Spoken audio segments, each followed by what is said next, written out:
Ce qui a déclenché ces manifestations de l'extrême droite, c'est la désinformation autour du meurtre de 3 jeunes filles. Je n'hésiterai pas à appeler cela par son nom, du banditisme d'extrême droite.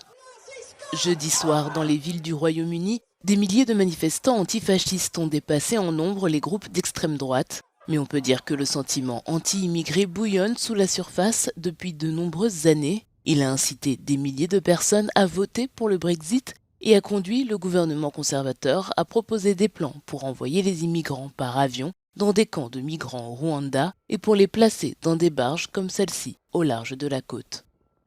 Le gouvernement travailliste a maintenant abandonné ces politiques, les qualifiant de gadgets et de gaspillage de l'argent des contribuables.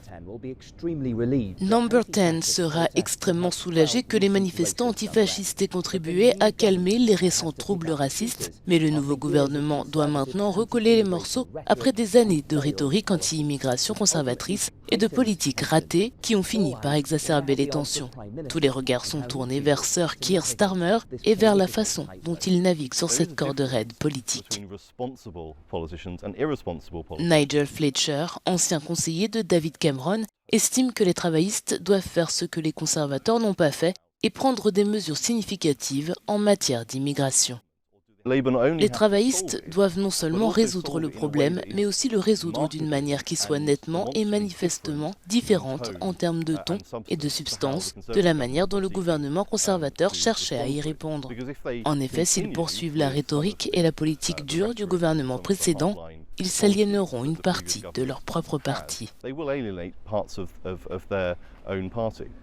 Le nouveau gouvernement britannique a récemment annoncé la création d'un commandement de la sécurité aux frontières pour lutter contre les gangs des passeurs. Cette initiative reflète la lutte que mène l'Europe dans son ensemble contre l'immigration. À mesure que le paysage politique évolue, le défi consiste à mettre en œuvre des politiques efficaces et humaines qui apaisent les deux côtés de l'échiquier politique.